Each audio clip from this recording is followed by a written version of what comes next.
역대상 3장입니다. 1절에서 9절까지 하겠습니다.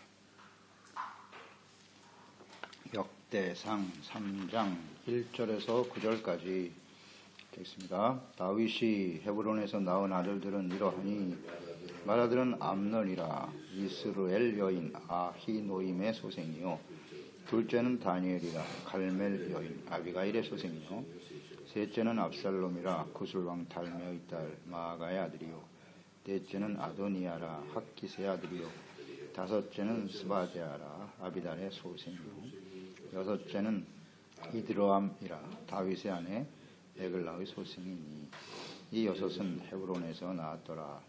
다윗이 거기서 7년 6개월 다스렸고 또 예루살렘에서 33년 다스렸으며 예루살렘에서 그가 낳은 아들들은 이러하니 시모아와 소박과 나단과 솔로몬 네 사람은 다 암미엘의 딸 바수아의 소생이요 또 이팔과 엘리사마와 엘리벨렉과 노가와 네벡과 나디아와 엘리사마와 엘라다와 엘리벨렉 9사람은 다 다윗의 아들이요 그들의 노인은 다말이며 이외에 또 소실의 아들들이 있었더라. 아멘.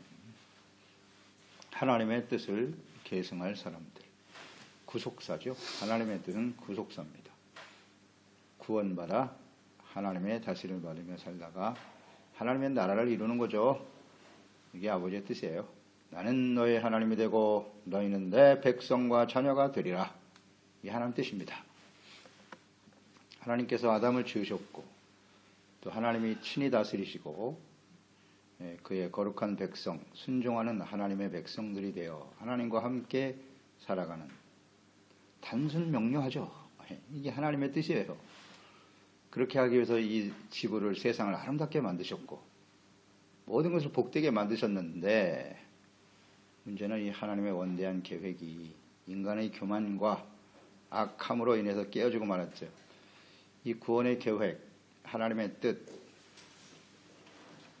이것이 어떻게 실현되어지는가 이제 회복시키는 거죠. 하나님의 뜻은 노아의 시대까지 왔었고 싹 쓸어버리고 다시 시작하자.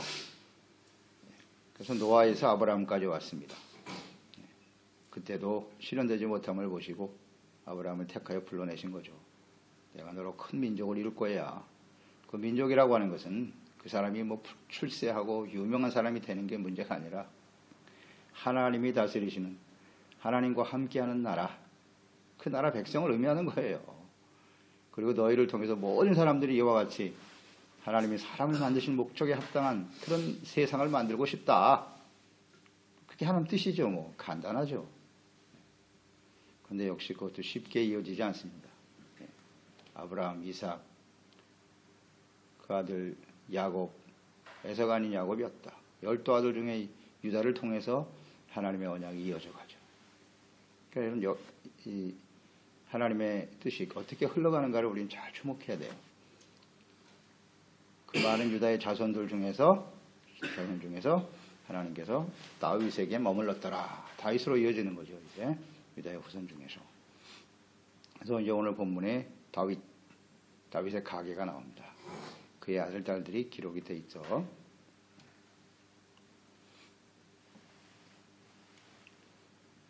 그러니까 이 다윗의 아들, 딸들을 우리가 묵상하면서 이 족보를 우리가 쭉 여기서 족보를 기록하신 목적이 뭔가를 잘 생각해야 되고요. 족보 수많은 사람들이 나오는데 그들 중에서 특별히 하나님께서 주목하는 사람들이 있단 말이에요. 역사를 이루어가는 사람들이 있다. 그들이 누군가를 우린 주목해야 되고 중요한 건 하나님의 뜻이에요. 하나님의 뜻이 뭔가 어떤 사람들을 통해서 이어져 가는가 이런 걸 생각해야 돼요. 다윗도 하나님이 주목한 사람이고 하나님이 사용한 사람 틀림없죠. 그 중에 많은 아들들이 있었다고. 그럼 누가 그 하나님의 구속사를 이어갈 것이냐?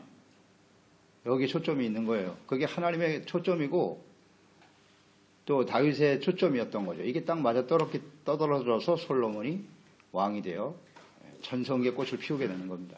이런 것들을 우리는 잘 생각해야 돼요. 우리가 이 땅에 살아가는 이유가 뭔지 예수 그리스도를 믿고 구원받은 그 순간부터 우리가 자녀를 낳고 이렇게 세상을 살아가는데 우리 삶에 있어서 가장 중요한 핵심 뭐지? 뭘 붙들고 살아야 되지? 부모로서 자녀들에게 무엇을 어떻게 심어줘야 되지? 우리 자녀들에 대한 기대는 뭐지? 이런 겁니다. 그냥 많은 사람들이 한 시대를 살고 그냥 사라졌어요. 역사 속에서. 우리도 그냥 그렇게 사라져버리고 그런 한 시대에 끝나는 인생이 될 것이냐? 이 하나님의 구속의 역사, 하나님의 뜻을 끝까지 붙들고 살고 그것을 우리 자녀들에게 어떻게 잘 계승하여 이어져 가게 할 것인가가 중요하겠죠. 이런 분명한 생각을 가지고 인생을 살아야 돼요. 무엇이 진짜 복인지, 우리 자녀들이 무엇을 사모하고 무엇을 추구하는 인생을 살아가야 할지를 분명하게 가르쳐 줘야죠. 이런 측면에서 묵상을 해보세요. 우리 인생 이제 얼마 안 남았는데요. 남은 인생 동안 우리가 정말 집중해야 될 일이 뭔지, 자녀들에 대한 기대가 굉장히 큰데요. 그저 나의 노년을 편안하게 돌봐줄 자녀들로만 생각하는 것인지, 진정 그들에게 우리가 무엇을 원하고 있는지를 잘 생각해야 합니다. 족보를 통해서 우리가 깨닫는 바죠. 다윗은 굉장히 중요한 사람입니다. 역대상 17장에서 우리가 묵상하게 되겠죠. 11절 14절에 보면 내 생명의 연한이 차서, 즉 하나님의 성전을 짓고자 하는 마음을 가졌을 때 하나님이 주신 말씀이잖아요. 연한이 차서 내가 조상들에게 돌아가면 내가 내 뒤에 내 씨, 곧 내 아들 중 하나를 세우고, 누군지 주목하지는 않으셨어요 아직. 그 나라를 견고하게 할 것이고 그는 나를 위하여 집을 건축할 것이고 나는 그의 왕위를 영원히 견고하게 할 거야. 나는 그의 아버지가 되고 그는 나의 아들이 되리니. 정확하게 정리되어 있습니다. 이게 하나님의 뜻이에요. 나는 그의 아버지가 되고 그는 나의 아들이 될 것이다. 정확하게 하나님의 말씀을 제시하셨어요. 그 다음 나의 인자를 그에게 빼앗지 아니하기를 내가 내 전에 있던 자에게 빼앗은 같이 하지 아니할 것이고 내가 영원히 그를 내 집과 내 나라에 세우리니 그의 왕위가 영원히 견고하리라 하셨다 하라. 너는 네 손으로는 성전을 짓고자 하나 내가 허락하지 않는다. 그러나 너의 아들 중에 하나를 하나님이 세우셔서 그 일을 이루게 할 거야. 나는 그의 아버지가 되고 그는 내 아들이 될 거야. 아이고, 정확하잖아요. 이게 하나님의 뜻이에요. 하나님의 뜻입니다. 그러니까 우리도 이 하나님의 뜻을 제대로 이해하고요. 우리 아들들 중에 누가 선택될지 모르나 하나님의 기준은 분명하다. 하나님 아버지와 아들의 관계로서 하나님의 뜻을 이루어가는, 단순히 성전을 건축하는 그 의미를 떠나서 그 왕위를 영원히 견고하게 세우실 것이라고 하는 하나님의 아주 중요한 약속을 받았어요. 다윗이 중요한 인물이죠. 그러니까 그만큼 다윗이 올바른 결정을 해야 돼요. 사울 왕은 이미 실패했죠. 사울 왕은 스스로 왕이 되어 그 왕위를 자기 아들 대대에 물려주려고 하는 인간적인 생각을 가지고 있었다고. 그래서 그는 실격이에요. 하나님이 다스리시는 하나님의 나라에 초점이 있어야 되는데 그렇지 못했죠. 그러니까 이 다윗도 올바른 결정을 해야 되는 중요한 위치에 있었던 사람이라는 것 생각합니다. 그의 아들들을 살펴볼까요? 1절로 3절. 첫째, 암논이고요. 이스라엘 여인에게서 났다. 유다 지파입니다. 이스라엘 사람은요. 그 다음 지혜로운 아비가일의 소생이었던 둘째 다니엘이 있습니다. 다니엘. 그러니까 암논은 장자이기는 하나 이복 누이죠. 압살롬의 여동생 다말을 연모하여 강제로 추행한 후 쫓아내버리는 폐륜을 저질렀죠. 악을 행했습니다. 다윗이 이 일로 인해서 굉장히 분노했죠. 분노했으나 우리가 나중에 자세하게 묵상하게 되겠지만 그 암논을 바르게 징계하지 않았어요. 그게 결정적인 실수입니다. 잘못에 대해서 분명하게 정리를 해줘야죠. 이제 해주지 않고 그냥 넘겼다가 결국 그 동생인 압살롬에 의해서 모살을 당합니다. 사실 아버지가 잘못해서 죽인 겁니다. 아비가일이 낳은 다니엘이 있어요. 갈멜 사람 이곳으로 모아서 일찍 죽은 것 같아요. 사무엘하 3장에는 이 다니엘의 이름을 길르압으로 기록되어 있네요. 이 아비가일이 정말 지혜로운 여인이죠. 아주 매력적인 여자입니다. 아주 지혜로워요. 이 아비가일이 아니었다면 다윗에게는 아주 치명적인 오점을 남길 뻔했는데 그 악하고 폐역한 나발 같은 사람 때문에 말이에요. 정말 지혜로운 여자인데 참 아쉬워요. 이 성경을 묵상해 보면 이 아비가일이 다윗 옆에 계속 있었다면 다윗의 인생이 좀 많이 달라졌을 텐데 하는 아쉬움이 많이 남아요. 근데 어떤 이유인지 아비가일도 그가 낳은 아들 다니엘도 흔적이 없어요. 일찍 병에 걸려 죽었거나 참 아쉬운 부분이에요. 이 부분이. 셋째 아들이 압살롬입니다. 넷째가 아도니아고요. 압살롬은 달메의 구술왕 달메의 딸 마아가라 그랬어요. 그 엄마가. 구술왕. 요단 동편에 있는 구술이라고 하는 것은 바산왕 옥이죠. 거의 이방인이죠. 이방인입니다. 그 여인을 데려다가 낳은 아들이에요. 그 어머니가 이스라엘 후손이 아니란 말이에요. 그러니까 일단 자격이 없는 겁니다. 하나님의 그 정통성에서 보면 하나님 이걸 굉장히 중요시 여기시는 거 보았죠. 우리가 계속 하나님의 말씀을 묵상해 하면서 어떤 사람들을 통해 하나님이 역사하시는지, 왜 세라가 아닌 베레스인지 이런 거 우리가 잘 봤잖아요. 헤스론 중에서도 여라무엘이 아니라 왜 람인지 이런 거 우리 잘 묵상했잖아요. 하나님의 뜻이 다 들어있어요. 그런 측면에서 보면 압살롬은 자격이 없다고 봐야 합니다. 하여튼 그의 행태를 보면 예상했던 대로죠. 아버지를 속이고 이복형인 암몬을 죽이죠. 아버지에게 이야기하지도 않고 자기 스스로 해결하려고 하는 아주 이기적이고 철저하게 자기 중심적인 교만한 인물이죠. 그때부터 알아봤어요. 그리고 도망가 버렸어요. 구슬 땅으로. 죽이고 도망갔어요. 참참 시간이 지난 후에 요압 장군의 권유로 이 압살롬을 다시 받아들이게 되는데요. 역시 이때도 실패했어요. 다윗이 과거의 일을 바로잡지 않았어요. 그의 과거의 행태에 대해서 바로잡지 않고 그냥 받아들였다가 결국은 그가 사람들을 회유하고 원래 가지고 있었던 그의 악행이 쉽게 바뀌지 않죠. 그래서 결국 아버지를 반역하고 일어나 죽이려고 덤벼들잖아요. 이런 패역한 아들이 압살롬입니다. 엄청난 패륜을 저질렀고 하나님이 허용한 적도 없어요. 허락한 적도 없습니다. 스스로 왕이 되려고 하는 거예요. 아버지를 죽여서라도. 아주 패역의 극치죠. 하나님이 이런 사람도 가만두실 수가 있나. 정리하셨죠. 그러니까 이런 사람들은 하나님의 구속사를 이어갈 자격이 없어요. 굉장히 중요합니다. 그러니까 우리가 개인일 수도 있고 우리가 이 당대 한 세대를 살아가면서 어떤 사람이냐 하는 것도 매우 중요하고 우리 자녀들도 성향이 다 다양한데 어떤 사람이 되게 해야 하는가 하는 그 책임은 또 굉장히 크죠. 암논도 그렇고 압살롬도 바로 잡았어야죠. 이거 하나님의 말씀에 딱 기준을 세워놓고 철저하게 돌이킬 수 있도록 기회를 가졌어야 되는 건데 아들을 결국 다 죽인 거예요. 참 안타깝습니다. 이게 사랑이 아닌데 이런 게 사랑이 아니거든요. 그냥 덮어주고 적당히 덮어주고 넘어가자. 넷째 아도니아입니다. 아도니아 역시 다윗의 모년에 스스로 왕이 되려고 솔로몬이 왕이 된다는 사실을 인식하고 있었음에도 스스로 왕이 되려고 요압 장군을 포섭하죠. 그리고 선지 제사장들을 모아가지고 스스로 왕이 되려고 선포하려고 했지만 실패했죠.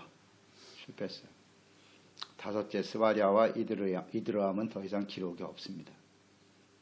그래서 4절로 이어지죠. 이 여섯은 헤브론에서 낳았던 다윗이 난 아들들인데 다윗이 헤브론에서 7년 6개월 그 다음 예루살렘에서 33년 헤브론에서 나온 여섯 아들들 그들은 어떤 면에서 보면 장자의 명분을 내세울 만한 사람들이에요.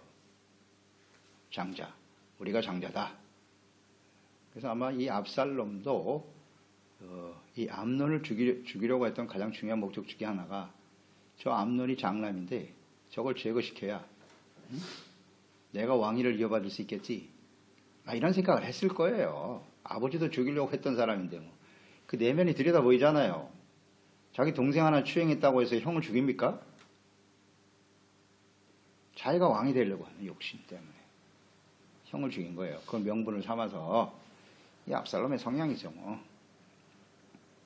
그러니까 이 헤브론에서 얻은 이 아들들은요 모두 다 욕심이 가득하고요. 그러니까 하나님과 아버지의 뜻에 대해서 전혀 무관심해요. 뜻에 대해서는 뜻을 무시하고 교만하고 욕심이 많은 자들이다. 이 특성을 잘 묵상해야 합니다. 그런 자녀들이 되어서는 안 되죠. 그걸 바르게 잡아줬어야 하는데 하나님과 아버지의 뜻을 무시했다. 교만하고 욕심이 많았다. 그러니까 우리가 볼 땐 이들은 우리가 봐도 이건 자격이 없어요. 하나님 이걸 모르시겠습니까? 당연히 아시죠.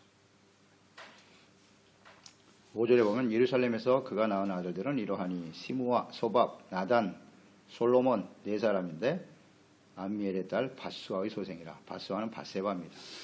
그러니까 예루살렘은 이제 통합 이스라엘이죠. 헤브론에서의 왕보다는 예루살렘에서의 왕이 진정한 이스라엘의 왕이죠. 통합 왕으로서 낳은 아들이 넷이다. 그가 왕이 되었을 때 다윗은 사울의 딸 첫째 부인이죠. 조강지처 미갈입니다. 미갈 첫 번째 부인이죠. 다윗은 마음이 순수한 자라 이 미갈을 다시 데려오잖아요. 강제로 시집 보냈어요. 사울이. 강제로 다른 남자에게 시집 보냈죠. 그러니까 다른 남자의 아내가 된 여인을 다시 데리고 오잖아요. 그걸 받아준다는 게 쉬운 일이 아니죠. 왕이 되어서 남의 아내가 된 여자를 다시 회복시킨다? 쉽지 않죠. 그런데 역시 미갈이 다윗이 하나님의 법궤 앞에서 춤추는 모습을 보고 저주하다가 자기가 저주를 받았죠. 그래서 무자하게 되었더라. 자식이 없어요. 그래서 아마 밧세바를 통해서 이런 범죄를 하지 않았나 하는 것도 또 묵상하게 되는 거예요. 그 모든 과정들에서. 그래서 밧세바가 아들 넷을 낳았는데 네 아들 중에 제가 주목되는 바는 나단과 솔로몬인데요. 셋째 아들이 나단이에요. 근데 그 밧세바가 낳은 아들 중에 이름을 나단이라고 붙였다. 이거 쉽지 않지 않겠어요? 나단이 누굽니까? 나단 선지자 아닙니까? 나단 선지자가 밧세바와 죄를 짓고 숨겼죠. 그래서 숨겨서 간음을 숨기고 그 우리야 남편을 모살하는 숨겨진 죄악을 드러낸 사람이 나단 선지자예요. 그러니까 그 나단 선지자를 통해서 자신의 죄가 드러나 버렸고 깨달음과 경각심을 얻게 해준 사람이 바로 선지자죠. 나단 선지자. 그 나단 선지자 이름을 붙이고 싶겠습니까? 그 자식에게? 그러니까 그 나단이라는 이름을 붙였다고 하는 것은 다윗이 그만큼 겸손한 사람이었고 그 당시에 자신의 죄가 얼마나 심각한 것인가를 깨달았단 말이에요. 그래서 그 나단이라고 이름을 붙여 그 아들의 이름을 부를 때마다 그때의 기억을 떠올리는 거예요. 그래, 내가 나단 선지자를 통해서 그때 얼마나 심각한 죄를 내가 깨닫게 되었나. 다시는 그런 어리석은 짓을 하지 말아야지. 나단 선지라는 이름을 붙였어요. 아들에게. 그래서 저는 생각해봐요. 이 과정을 묵상하면서 왜 하나님께서 밧세바의 아들 중에 솔로몬을 택하여 왕이 되게 하셨나. 이 나단이라고 하는 이 아들 때문에 그 중심을 보시고 하나님이 역사하는구나. 저는 그렇게 묵상이 됐는데요. 그 셋째 아들 이름을 나단이라고 붙이는 걸 보시고 내가 이제 밧세바와의 문제를 철저하게 해결했구나. 내가 여기서 깨달았게 됐는데요. 그전에만 해도 이 부분에 대해서 물론 하나님의 주권적인 선택이긴 하지만 왜 밧세바의 아들 솔로몬이야? 그 많은 아들들이 있는데 그 이외에도 보세요. 수많은 아들들의 이름이 또 나오잖아요. 그들만 아들이 아니에요. 더 많이 있었고 9절에 보면 이 외에 또 소실의 아들들이 굉장히 많았다. 그 많은 아들 중에 왜 솔로몬이지? 왜 하필이면 밧세바야? 이걸 정말 싫어했던 사람이 요압의 요압 장군. 요압 장군이 밧세바와 그 우리아의 범죄를 누구보다도 잘 알고 있잖아요. 그러니까 요압은 굉장히 불만이 많았던 것 같아요. 왜 하필이면 밧세바가 낳은 아들을 왕으로 세우려고 합니까? 그 더러운 자의 씨를. 아마 이런 정당한 생각을 했을지도 몰라요, 요압은. 굉장히 마음이 강했을 거예요. 그래서 나는 절대 동의 못해. 그래서 아도니아를 선택한 거죠, 요압이. 다 이런 인간적인 생각이에요. 인간적인 생각이에요. 하나님은 밧세바의 문제를 나단이라고 하는 아들의 이름을 붙이는 걸 보고 아, 너는 여기서 모든 걸 해결했구나. 용서하신 거예요. 이런 진실한 마음을 주님이 보신 거죠.